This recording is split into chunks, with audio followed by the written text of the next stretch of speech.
4월달 들어와서 자연 환경이 바뀌고 또 더욱더 하나님께서 얼마나 정직하신 분인가 이걸 우리가 이제 알 수 있습니다.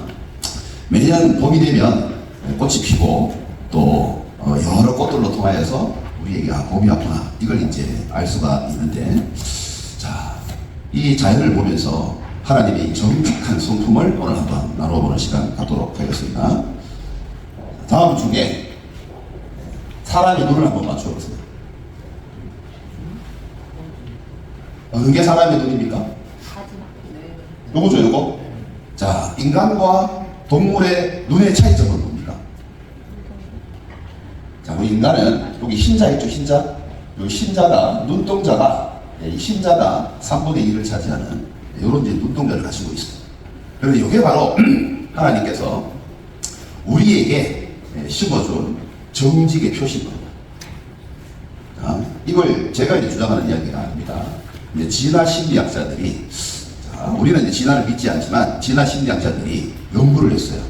세상에 수많은 동물이 있고 진화론자들은 우리 인간도 동물의 한 종류라고 생각을 하는데, 어떻게 우리 인간만이 유일하게 이렇게 오래도록 살아남고 이 지구를 지배하게 되었을까?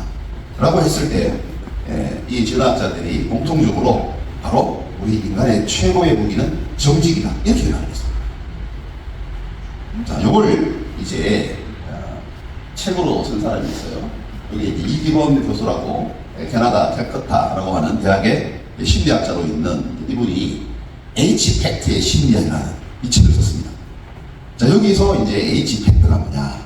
자, 우리 인간은 여러 성격이 있습니다. 어떤 사람은 내성적, 어떤 사람은 외향적, 어떤 사람은 개방적, 어떤 사람은 폐쇄적, 이런 여러 가지 성격이 있지만 그 성격이 성공과 생존을 보장하지는 못하더라. 그런데 어떤 성격이 있더라도 그 성격은 바꿀 수 없지만 그 성격에 요 H인자, H팩트가 들어가면 이 사람은 성공과 실패를 가르는 요소가 된다. 이 H가 뭐냐? 이 H가 바로 honesty, 정직이라는 거예요. 정직. 이 정직은 우리 인류를 지금까지 생존하게 한 아주 중요한 요소이다. 이렇게 이제 오늘 했습니다. 자, 여러분, 정직이 얼마나 우리에게 중요한 것인가? 같이 살아가는 사람들 중에 정직한 사람과 정직하지 않은 사람은 우리는 자연스럽게 구별해내고 정직하지 않은 사람을 제쳐시킵니다. 이게 우리 인간에게 있어서 아주 중요한 이런 이제 우리 속에 숨겨진 어떤 그런 것들이라는 거죠. 자, 이 눈동자를 보면서 그 사람의 어떤 그런 감정의 상태나 그 사람이 가지고 있는 마음의 상태를 알 수가 있어요. 그 사람이 정직하냐 정직하지 않냐 이런 걸 우리가 겉으로도 표현을 하지만 그 사람의 행동을 보면서 정직하지 않은 사람은 자연스럽게 멀리하게 된다 이 말입니다. 그래서 정직은 오늘 생존에 아주 중요한 요소이다. 자, 제가 한 예를 들겠습니다. 지난 3월 30일 날 일어난 일이에요. 여러분 이 TV에 뉴스 보셨죠? 자, 그 다음날 바로 이제 정부에서 기름값을 이제 올리겠다. 그래서 발표가 된답니다. 그래서 다음날 기름값이 1리터당 2,000원이 되지 않겠느냐 이렇게 이제 생각을 하고 사람들이 내일이 올라가니까 오늘 기름을 만딱 넣어야 되겠죠. 그래서 주유소로 이제 갔습니다. 주유소로 가서 특히 이 주유소는 이 동네에서 싸기로 유명한 이런 이제 주유소였습니다. 그 사람들이 줄을 서서 저기 몇 킬로까지 넣어졌대요. 이게 다 이게 거줄이에요, 거줄. 이 거줄을 그 줄에 다 이렇게 서서 기다리는데 이 사람은 1시간을 기다리는 거죠. 1시간을 기다렸는데 이 차가 딱 들어오더니 지나갈 줄 알았는데 여기 끼어든 거예요. 자, 우리가 질서를 지키는 것도 정직입니다. 우리가 어느 식당에 가서 줄을 서 있는 이유가 뭡니까? 우리가 차례차례대로 온 순서대로 정직하게 이 식당을 이용하겠다. 이게 하나의 약속이죠. 자, 이 정직을 지켜가는 걸, 요 차가 이렇게 위반합니다. 요 차가 싹 끼어들더니 요리를 딱 들어간 거예요. 자, 저 뒤에 있는 사람들은 뭐가 돼요? 기다리고 있는 사람들은 바보가 된 거 아니에요? 그죠? 그때 여기 있는 사람이 불의를 참지 못하고 차에서 흉기를 꺼내가지고, 이 차 운전자를 협박을 합니다. 내려와. 이래가지고. 이게 이제 경찰에 신고가 돼가지고 뉴스에까지 나왔습니다. 자, 여러분은 이 둘 중에 누가 잘못했다고 생각합니다. 성격이 원래 좀 약간 부위를 참지 못하고 또 이 성격이 포악한 사람이 잘못했다고 생각하십니까? 아니면 질서를 어기고 이 많은 사람들이 정직하게 줄을 서 있는 가운데 채찍으로 끼어든 사람이 잘못했다고 생각하십니까? 누구를 퇴출시켜야 됩니까? 이게 자연스럽게 우리 마음속에서 정직하지 않은 사람들을 퇴출하는 방법입니다. 같이 서로 지내다가 보면은 정직하지 않은 사람들은 퇴출되게 되는 거죠. 오늘 하나님께서 우리에게 주신 정직이라고 하는 성품, 이 정직이라는 것은 성품을 넘어서 우리의 기업 전략이다 라고 하는 개념으로 살펴보도록 하겠습니다. 자, 기업도 마찬가지입니다. 정직한 기업이 롱런을 하는 거예요. 정직한 기업이 살아남고 사람들로부터 신뢰받고 정직한 기업이 잘 됐을 때 사람들이 칭찬합니다. 자, 2002년도 중국의 산후이성에서부터 시작된 사건입니다. 자, 중국에 많은 인구가 있지만 어린아이들이 그 많은 인구들이 나왔으니까 얼마나 많겠어요. 그런데 이 산후이성에 어린이가 갑자기 머리가 커지는 증상이 나타납니다. 자, 머리가 얼마나 커졌느냐. 이 아이가 그럼 상상이라 합니까? 근데 이 아이가 왜 이렇게 머리가 커졌는가 하고 조사를 해봤더니 분유에 문제가 있었던 거예요. 이 분유를 중국 사람들이 아이들을 먹는 안심한 분유라고 팔았는데 알고 봤더니 이 분유는 무늬만 분이었고 안에 내용물이 하나도 없었던 거죠. 그래서 아이들이 이거를 먹다가 부모들은 당연히 분유를 줬다고 생각하고 그래서 아이들에게 문제가 생기기 시작했어요. 더 큰 문제는 어떤 문제냐? 쌀루라고 하는 기업이 있었어요. 그래서 이 기업이 이제 분유를 만들어 가는데 이 기업은 대기업이었어요. 그 사람들이 이 분유를 대기업에서 파는 거니까 믿고 사 먹었던 겁니다. 근데 그 분유는 어떤 분유였느냐? 그 분유는 나라에서 정한 기준을 통과하기 위해서 단백질 함량을 맞추기 위해서 고급 색소였던 멜라닌을 집어넣은 거예요. 이 멜라닌을 집어넣으니까 이 아이들이 이런 정세가 나타나는 겁니다. 전국이 난리가 났죠. 여기 피해자만 29만 명, 이 분유를 먹었던 사람들이 3천만 명. 여러분, 이 기업은 어떻게 됐을까요? 이렇게 부정직하지 않은 방법으로 그 기업의 대표는 사형에 처해졌지만, 그러나 이걸 허가해준 공무원들은 그저 솜방망이 처벌에 그치는 이런 부정직한 일들이 일어나면서 피해는 곧장 누가 받습니까? 그 아이들이 무슨 죄가 있다고 이 분유 하나 먹고 이렇게 되겠습니까? 사망자도 속출하고 심장이 파괴돼가지고 평생을 불구로 지내는 이런 아이들이 많이 있었습니다. 그래서 중국은요, 분유를 사 먹으면 안 돼요. 중국산 분유를 먹으면 안 돼요. 그래서 이거는 2025년도 뉴스에 나온 이야기인데 중국인들이 가장 불안해하는 음식이 분유라는 거예요. 분유에 뭘 넣었을지를 모른다는 거예요. 정부에서 이 기준치를 통과했다? 그것도 고민된다는 겁니다. 자, 이런 부정직은 어떻게 해야 돼요? 퇴출을 시켜야 되겠죠. 자, 그런데 우리나라 이야기를 한번 해보겠습니다. 자, 우리나라 매일유업에서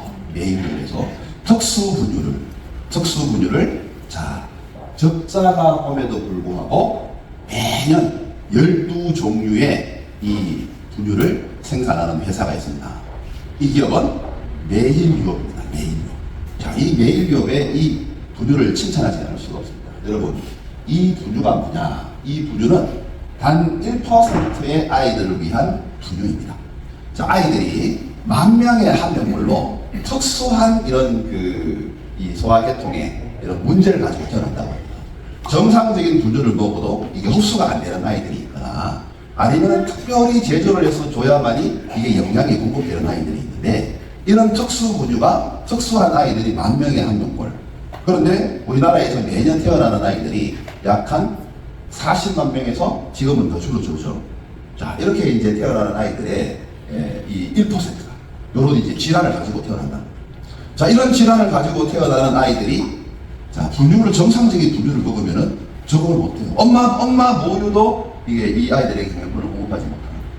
그런데 이제 매일유업이 1991년도부터 이 회장이 이런 사정을 알고 자, 이 아이들을 위한 분유를 만들기 시작했어요. 근데 이 아이들을 위한 분유가 12종류가 돼야 되는 거예요. 12종류를 만들면서 그런데 이 시장은 워낙 사 먹는 사람들이었기 때문에 매년 적자를 본대요. 첫째로. 그럼에도 불구하고 90년대부터 시작했으니까 지금 30년을 넘어서 40년을 기다리면서도 이 회사는 이걸 포기하지 않는 거죠. 이런 기업을 우리는 살려야 되겠죠. 이 기업에 좀 더 해보도록 하겠습니다. 자, 이 기업은 매일유업 김보경 회장이라고 하는 사람입니다. 자, 이 사람의 이야기를 한번 들어보겠습니다. 이 사람은 저기 함경북도 이온이라고 하는 그 지역의 출신입니다. 1946년도에 해방 이후에 남쪽으로 내려와서 자리를 잡았는데 이 사람이 그때 당시에는 피라민이 아니죠. 남쪽으로 살고 내려왔지만 먹고 살 게 없어서 뭐를 팔았느냐? 담배를 팔았던 거예요. 이 사람 그렇지 않습니다. 담배를 팔았습니다. 담배를 팔았는데 그때 이 동대문 시장에서 담배는 어떻게 팔렸느냐? 지금처럼 담배가 한국 담배 인삼공사에서 잘 제조되어 나오는 이런 시기가 아니기 때문에 담배 연초를 그저 종이에 이렇게 말아가지고 그렇게 판매를 했어요. 근데 이제 그때 시장 상인들이 이 담배를 팔면서 마치 중국 분유를 파는 사람들처럼 어떻게 속였느냐? 담배꽃 끝에는 상품, 좋은 상품의 담배를 넣고 그 안쪽에는 썩어 빠진 연초를 넣었다. 이거 태워서 없어지는 거니까 사람들이 그 끝만 확인을 하지 그 안에 내용이 뭔지를 모르죠. 그런데 이게 이제 그렇게 통용이 되는 시기였단 말이죠. 그런데 이제 이 사람은 그걸 보고 나는 이렇게 팔지 않아야겠다 하고 제일 좋은 상품을 가지고 내가 연초를 팔아서 사람들에까지 보여주면서 정직하게 판 거예요. 정직히 판 거예요. 내 담배에 장난치지 않았다 하고 동대문에서 이 사람이 다른 사람들보다 그러니까 마진이 적은 거죠. 마진이 적고 그리고는 이 판매를 해봤자 별로 자기에게 남는 게 별로 없었지만 정직하게 판 겁니다. 처음에는 상인들도 왜 그런 어리석은 짓을 하냐고 이렇게 얘기를 했지만 시간이 갈수록 사람들은 이 사람의 상품에 신뢰성을 가진 겁니다. 담배라고 하는 게 우리가 피는 사람도 있고 안 피는 사람도 있고 또 담배라고 하는 걸 어차피 그게 백해 무익한 거 그냥 아무거나 피지 이렇게 사람도 있겠지만 그러나 이 담배 하나에 이 사람을 신뢰하게 되는 겁니다. 정직한 사람. 그래서 이 사람이 한 손에는 정직, 한 손에는 재물을 모으기 시작합니다. 자, 정직하면 경쟁이 생깁니다. 자, 이렇게 이 사람이 이제 정직의 씨앗을 심으면서 1973년도에는 그때 당시 우리나라에서 이 소의 젖소를 통해서 낙농을 하는 사람이 많이 없던 시절에 이 사람이 이제 낙농일을 걷기 시작합니다. 자, 그때도 이 우유 유통이 참 불결하기가 짝이었고 나라에서 이렇게까지 이렇게 관리할 수 있는 그런 시기가 아니었어요. 그러나 70년대 이제 아이들이 그 탈취 분유에서 탈취해가지고 이제 생우유를 마시고 이제 건강하게 성장하려고 하는 이런 시기에 이 사람이 이제 낙농에 이제 업으로 뛰어들게 된 겁니다. 자, 이 사람은 자기가 담배를 말아서 팔던 이 시대처럼 정직하게 낙농을 대한 거예요. 이 낙농업계를 대해서 자기가 분유를 만들어 팔고 우유를 생산해서 팔고 유제품을 만들면서 이제 어느 한 병원에 들렀다가 그런 아이들을 발견하게 된 거죠. 그래서 그 아이들과 약속을 하게 됩니다. 나는 지금부터 특수 분유를 생산해서 내가 적자를 보더라도 이 아이들을 위해서 분유를 생산하겠다 하고 시작한 게 이제 1999년도입니다. 자, 이 분유 생산 공정은 적자를 볼 수밖에 없는 게 이 분유를 생산하기 위해서는 생산 라인을 새로 청소를 다 해야 돼요. 그리고 이 생산 라인을 통해서 분유가 생산되고 나면 또 새롭게 청소를 다 해서 일반 분유로 나가야 돼요. 그러다 보니까 이거는 하긴 할수록 적자인 거예요. 그렇다고 해서 많이 팔리냐? 이걸 먹을 수 있는 아이들은 몇 명 되지 않는 거예요. 10,000명에 한 명꼴이니까. 그런데도 그때부터 이런 이 자기와의 약속 그리고 고객과의 약속을 지켜가기 시작한 거죠. 자, 그리고 이 김보경 회장은 삶 자체가 정직한 사람이었습니다.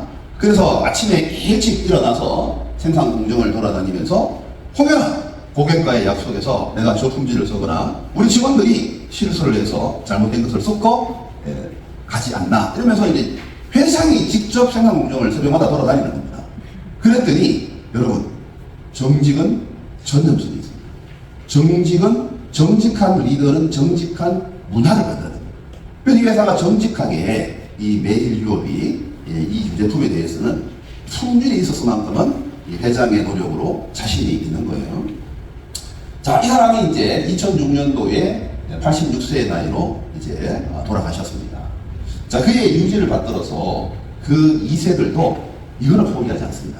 특수부주를 생산하는 이 분야는 포기하지 않고 기업이 어떤 적자를 보더라도 우리 회사가 살아있는 한 이건 계속해서 하겠다. 자, 이런 매일기업이 그런 정직성이 이제 사람들한테 차츰차츰 알려지게 된 겁니다. 자, 우리나라 우유 파는 제품의 1위가 어딥니까, 여러분? 1위는 남양입니다, 남양. 이게 2위예요. 매일기업이 2위예요. 그런데 이 매일기업을 사람들이 얼마나 좋아하느냐. 자, 요즘 아이를 많이 낳는 시대가 아니죠. 그러다 보니까 이제 자연스럽게 우유의 그 소비가 떨어지는 겁니다. 그러다 보니까 이 회사가 어려워져요, 자꾸. 그러니까 우유를 많이 먹어야 되는데 우유 제품이 이제 자꾸 떨어지고 하다 보니까 이게 이제 어쩔 수 없는 시대적 상황에서 이 회사가 이제 자꾸 어려워지는 겁니다. 그런데 이 회사가 어렵다는 이야기를 사람들이 하고 있어요. 자, 이 사람들이 SNS에서 누가 시킨 거 아니에요. SNS에서 자기들끼리 이렇게 여기 보시면 보십시오. 자, 매일유업 힘내세요. 여기 보세요.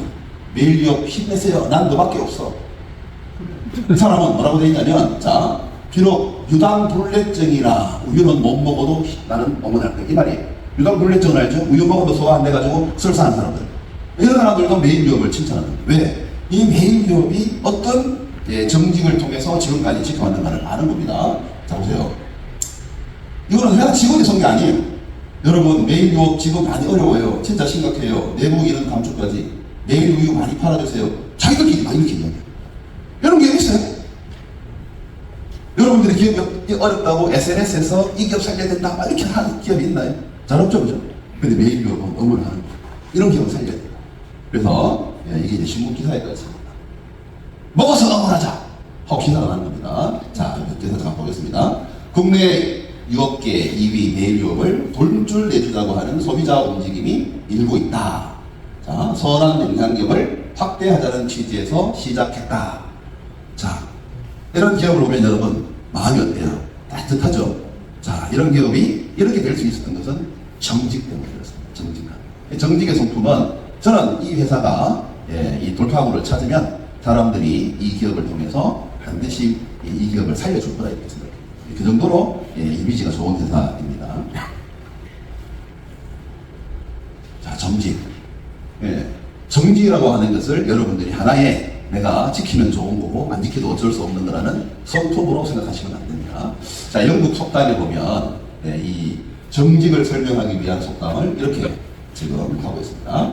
자, 하루 동안 행복하려면 이발을 하고, 일주일 동안 행복하려면 결혼을 하고, 한 달 동안 행복하려면 말을 사고, 한 해를 행복하게 지내려면 새 집을 지어라. 그러나 평생 행복하려면 뭐야? 정직해라. 그 정도로 정직은 우리들에게 있어서 편안한 마음과 행복감과 그리고 좋은 유대관계를 성사한다. 여러분들이 정직을 여러분들의 생존 전략 그리고 발전할 수 있는 전략으로 삼으면 된다. 이렇게 말씀드리겠습니다. 자, 성경에서도 정직에 관한 이야기는 이루 말할 수 없죠. 잠언 20장 23절, 레위기 19장 11절, 그 다음에 잠언 6장 뿐만 아니라 이 거짓과 거짓을 싫어하고 정직은 하나님의 성품으로까지 이렇게 이제 이야기할 정도로 우리들에게 이 정직하라는 말씀을 통해서 우리에게 요구하시고 명령하시는 바로 말씀입니다. 자, 기독교인들이 아닌 사람들이 기독교를 표명할 때 3대 거짓말을 이야기합니다. 3대 거짓말. 여러분, 3대 거짓말을 잘 한번 들어보시고, 요즘은 이 자유주의, 그러니까 성경을 자기 멋대로 해석하고 성경을 하나의 과학적인 이론으로 해석하는 사람들이 요 세 가지 있거든요. 요 세 가지 성경의 사건을 거짓말이라고 하는데 한번 제가 설명해 드리겠습니다. 자, 정직은요, 성경에서는 내면과 언어와 행동이 다 변화되어 바뀌는 것을 정직이라고 합니다. 단순히 입으로만 이야기하는 게 아니라 마음으로만 변화되는 것이 아니라 행동으로까지 바뀌어야 된다. 요걸 정직의 성경적 정의입니다. 자, 요런 성경 정의를 내가 이제 품고 세 가지 거짓말에 대해서 한번 보겠습니다. 첫 번째 거짓말. 요수아 6장 여리고성에 제사장들이 7바퀴 돌았다고 물었던 것을 믿지 않습니다. 믿지 않습니다. 왜 이걸 믿지 않느냐? 자, 이 여리고성을 발굴을 해보니까 더 안 믿는 거예요. 발굴해보니까. 이 여리고성이 분명히 여호수아 6장에서는 이 제사장들과 백성들이 일주일, 하루에 한 바퀴, 마지막에는 7바퀴를 돌면서 소리쳤는데 여리고성이 무너졌다. 이게 하나님께서 가나안 땅을 주셔서 첫 번째로 일으킨 기적이죠. 첫 번째로 일으킨 기적이 거짓말이기 때문에 그 다음은 아무것도 없다. 이렇게 이야기합니다. 근거가. 그래서 여리고성 무너진 걸 믿지 않아요. 그리고 이제 여리고성을 이제 발굴을 해보니까 이 여리고성의 두께가 마차 2대가 지나갈 정도. 마차 2대가 지나갈 정도의 성벽이 어떻게 무너졌겠느냐 이 말이에요. 어떻게 무너졌겠느냐. 그래서 성경을 믿지 않는 사람들이 제일 먼저 타겟을 잡는 게 여리고성입니다. 근데 이게 사람들에게 얼마나 관심이 있었는지, 자, 1958년도에 독일의 가스탄과 캐년이라고 하는 사람들이 이게 정말로 무너졌나 발굴 작업을 통해서 보고서를 냈어요. 사람들이 하도 여리고성에 대해서 이야기하니까 어떻게 됐을까요? 이 보고서 결론 과학적 사실이 나왔어요. 이게 이 사람들이 하도 관심을 가지고 하니까 이 과학자들이 실질적으로 여리고성이 있었는가부터 시작해가지고 여리고성이 무너졌는가부터 이렇게 조사를 해봤더니 무너진 게 확실하다. 이렇게 이제 결론을 냈죠. 자, 그런데 우리는 이 말을 과학적인 조사에 의해서 믿는 게 아니죠. 자, 우리는 구약에 있었던 사건을 신약에서 우리는 말씀으로 믿음으로 아멘하며 받아들이는데, 자, 이 예수님으로부터 시작된 그 신약 시대에도 사람들이 이 여리고성에 대해서 잘 믿지 못했던 거죠. 그래서 히브리서에 보면 보세요. 믿음으로 7일 동안 여리고를 도니 성이 무너졌다 하고 기록을 해놓습니다. 이게 자, 히브리서를 읽는 독자들은 신약시대 유대인들도 있고 그리고 유대인이 아닌 사람들도 있어요. 그런데 이 사람들이 여리고성을 믿지 않으니까 히브리서에서 말씀으로 이루어졌다 라고 하는 걸 확실하게 못을 박아놓는 겁니다. 자, 두 번째, 믿지 않는 기독교의 거짓말이라고 하는 두 번째, 처녀가 임신했다. 이걸 합니다. 어떻게 남자를 알지 못하는 여인이 이 임신을 할 수 있느냐. 그리고 태어난 아기가 예수라는데 그 자체가 안 믿겨진다 이거예요. 그래서 이걸 하나의 이 신화로 보고, 그래서 이제 마리아가 처녀가 아니라 사실은 이 남자를 아는 여자에 대해서 수많은 이야기가 나옵니다. 그죠? 그래서 이게 초대 개혁 때부터 이 이야기에 대해서 많은 여러 가지 학설들이 나오고, 지금도 안 믿는 사람들은 이걸 가지고 이야기를 합니다. 지금도 봐라, 처녀가 어디 가서 아기를 낳아오겠느냐, 그렇게 얘기한단 말이죠. 그런데 우리는 무엇을 믿느냐? 말씀을 믿는 거예요. 말씀을 믿는 거예요. 마태복음에 마태가 예수님을 따르면서 예수님을 가까이서 보니 예수님이 태어나신 자체가 기적이 아니라 예언된 말씀이 이루어진 사건이라고 하는 거예요. 이 예언된 말씀을 통해서 우리들에게 나타나신 전실이라고 봅니다. 그래서 정직하게 그 말씀이 어떻게 이루어졌나를 기록해 놓습니다. 자, 보라, 처녀가 잉태하여 아들을 낳을 것이요 그의 이름은 임마누엘이라 하리라 하셨으니, 어디에? 구약에 이사야 7장에 이렇게 기록했었으니, 자, 요 말씀대로 오늘 예수님이 우리에게 아기 예수의 모습으로 이 땅에 태어났다. 이걸 적어놓은 겁니다. 그러니까 우리가 믿는다는 것은 이런 말씀을 믿는 거예요. 우리 기독교인들은 어떤 과학적인 근거나 사실에 의해서 그걸 믿는 게 아니라 말씀을 정직하게, 하나님의 성품이 정직하시니 거짓을 리가 없다.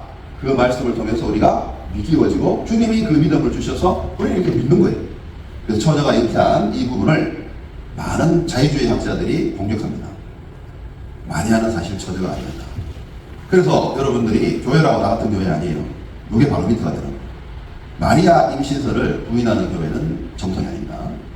그 다음 부활을 하겠습니다. 사람이 죽었다가 어떻게 태어났느냐. 성경에는 죽었다고 기록되어 있지만 사실은 예수의 시체가 혼전한 상태에서, 예수가 혼전한 상태에서 뼈를 넣은 것이다. 이렇게 이야기해요.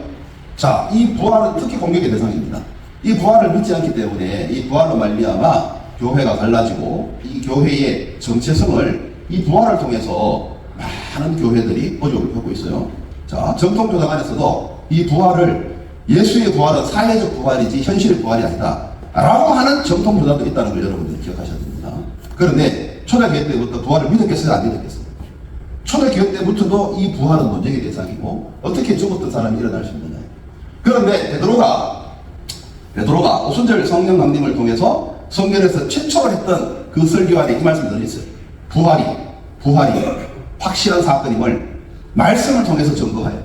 그러니까 유대인들은 말씀이 이루어졌다가 이게 확실한 증거가 되는 겁니다. 자, 말씀에 사도행전 2장은 베드로의 설교 말씀입니다. 자, 이런 내 영혼을 음부에 버리지 아니하시며 주의 거룩한 자로 썩음을 당하지 않게 하실 것이미로다. 요 말씀이 어디에 기록되어 있느냐? 시편 16편 1절에 기록되어 있는 거예요. 시편 16편 1절에 기록된 말씀을 통해서 죽은 자가 아니라 하나님께서 살리신 자가 바로 부활의 증인인 예수님이시다. 이렇게 이제 이야기하는 거예요, 이렇게. 자, 그래서 거기 있던 사람들이 이 말씀을 들으면서 전부 공감하고 끄덕거리면서 그 첫 번째 설교에 3,000명이 이름이 돌아오는 거예요.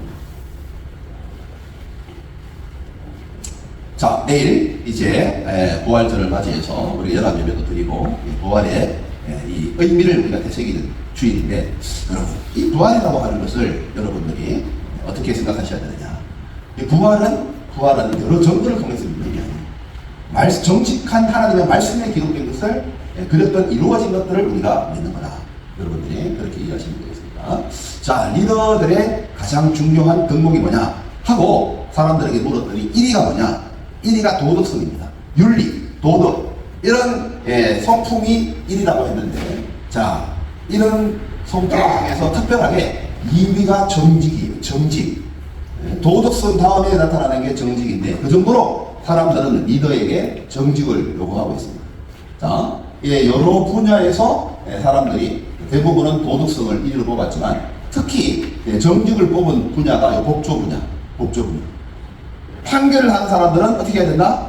정직하게 해야 된다 라고 이렇게 이 리더가 정직한 것을 뽑고 있는데, 그런데 이 리더가 어떠냐에 따라서 조직이 달라집니다. 이 리더가 어떤 그 정직성을 가지고 있냐에 따라서 그 조직이 달라지는 거죠. 거짓말하는 착한 사람들이라고 하는 책을 지은 사람이 있어요. 자, 이 사람이 하나의 실험을 했는데, 심리학자입니다. 댄 애니얼리라고 하는 사람이 매트릭스 실험을 했어요. 어떤 실험을 했느냐? 자, 1단의 학생들에게 20문제의 수학 문제를 줍니다. 한 문제당 보상을 해주는데 5센트를 줍니다. 5센트. 자, 이 수학 문제 자체가 이제 매트릭스라고 하는 시험 문제예요. 자, 그런데 시험 문제를 줄 때, 자, 제출을 하면 감독관이 직접 채점을 합니다. 감독관은 알고 있어요. 그런데, 자, 실험 집단은요, 자기 스스로 이렇게 채점을 한 뒤 종이를 분쇄기에 넣고 감독관한테 내가 몇 개 맞췄습니다 라고 이야기해요. 감독관은 알고 있어요. 그런데 이 사람이 몇 개 맞췄는지 자기가 스스로 이야기하게 하는 거예요. 자기가 스스로 이야기하게 하고 그 이야기한 만큼 돈을 주는 겁니다. 그런데 감독관이 알고 있는 것은 평균 4문제인데 자기가 맞췄다라고 하는 사람들은 평균 6개를 맞췄다고 돈을 받아갔대요. 그 사람들이 조금씩 거짓말 한다 이 말입니다. 자, 내가 4개 맞췄는데 5개 맞췄다고 25센트를 받아갔다 이 말입니다. 자, 그런데 자 보십시오. 이렇게 조금씩 거짓말 하다가 바람잡이가 등장합니다. 바람잡이는 누구냐? 이제 연기자예요. 연기자를 집어넣는데, 이 연기자는 시험이 시작된 지 1분 만에, 이 문제가 어려운 문제인데 20문제를 1분 만에 다 풀었어요 하고, 나 몇 개 맞췄어요 하고, 그 감독관한테 이야기하고 감독관한테 돈을 받아가요. 그런데 이 감독관이 어떻게 1분 만에 다 풀어 이렇게 말하지 않고, 아 그래요? 그러면 파쇄기에 넣고 돈 받아가세요 이렇게 허용을 해준 거란 말이에요. 이렇게 허용을 했죠. 그런데 어떤 일들이 벌어집니다. 자, 이 광경을 목격한 나머지 학생들의 부정행위가 급격히 올라갔다. 무슨 말인지 알겠습니까? 이게 싫습니다. 우리가 거짓말 하는 사람 옆에 있으면 그 사람들의 거짓말 통하는 걸 보면 나도 거짓말 합니다. 이게 거짓말의 전점입니다. 자, 왜 전염되는가? 이 실험을 통해서 두 가지 가설을 이야기하는데, 하나의 가설은, 자, 걸릴 위험이 낮고 보상이 확실하니까. 왜? 내가 4개를 맞췄는지 6개를 맞췄는지 물어보지 않으니까. 그러니까 나도 속이자. 이렇게 하는 비용 편익 분석의 가설이 하나 있고, 또 가설 B.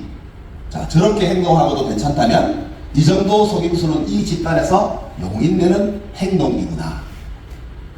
무슨 말인지 알겠습니까? 자, 우리 기업에서 어떤 사람이 그 커피 요거 막 돼 있죠.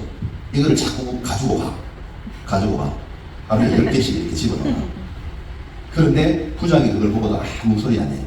그 다음날 어떻게 될까요? 다른 직원들이 다 가지고. 이게 전염이 되는 거예요. 전염. 자, 그런데 다른 학교에 점퍼를 입은 학생이 부정행위를 했을 때는 전염성이 붙들어져요. 이상하게. 그런데 같은 학교의 학생이 부정행위를 했을 때 전염성이 확 올라가더라고요. 이게 왜 그럴까요? 자, 우리는 이래도 돼 라고 하는 문화가 자리 잡기 시작합니다.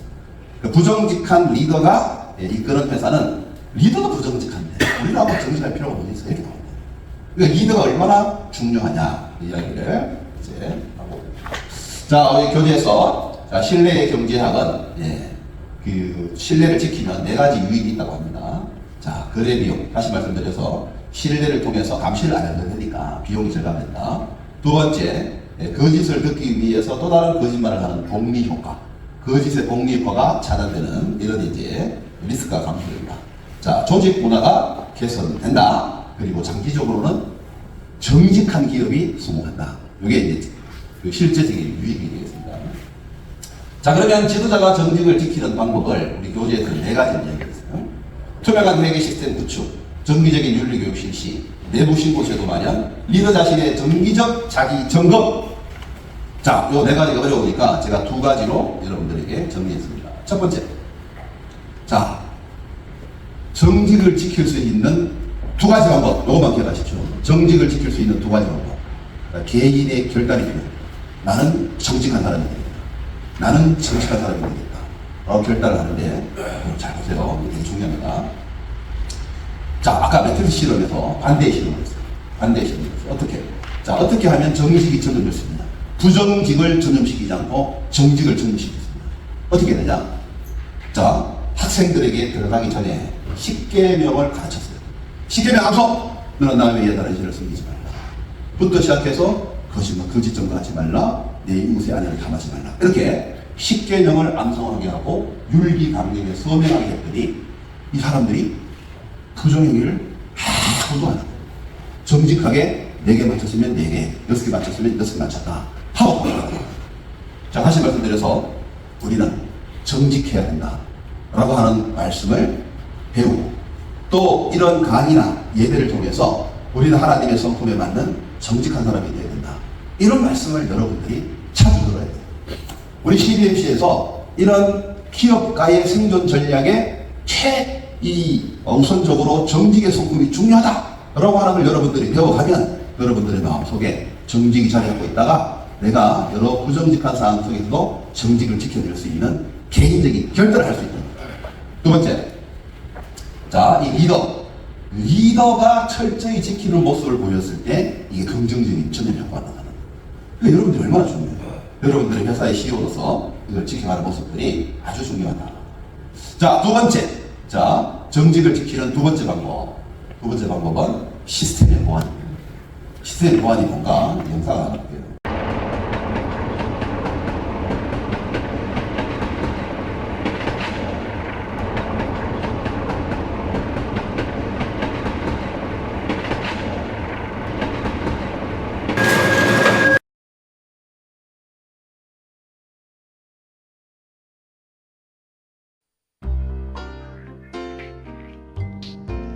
We prepared 100 paper bags for the experiment. The paper bags contained wrapped gifts with GPS devices put inside and placed on board 100 subway cars on Seoul Subway Line 1. We wondered, how many paper bags were going to be returned? How honest will people be?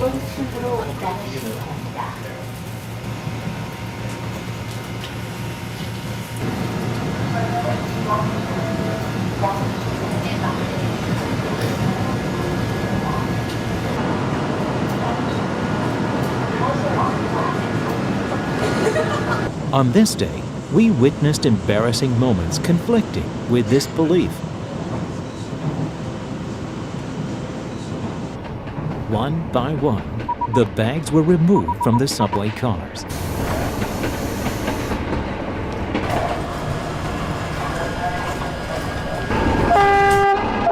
The day had passed, and the 100 subway cars had returned to the final station. How many of the bags returned untaken? Unfortunately, we learned that only 6 out of the 100 paper bags had been left untaken. It was a disappointing result. However, the next day, we were amazed to discover from the GPS data all bags were gathered together. Guess what happened? That 81 bags were returned to the Lost and Found Center. 87 cases of honesty. What have we learned about ourselves? What have you learned about yourself? We are honest. You are honest. 우리는 정직합니까? 정직하죠. 우리는 정직한 국민이 됐습니다. 자, 왜 이렇게 됐을까요? 우리는 지갑이 떨어져 있어도 내게 아니면 잘 주워가지 않는 그런 나라가 됐습니다. 왜 이렇게 됐을까요? 여러분, 우리는 어려서부터 정직의 교육을 듣고 정직의 시스템을 만들었습니다.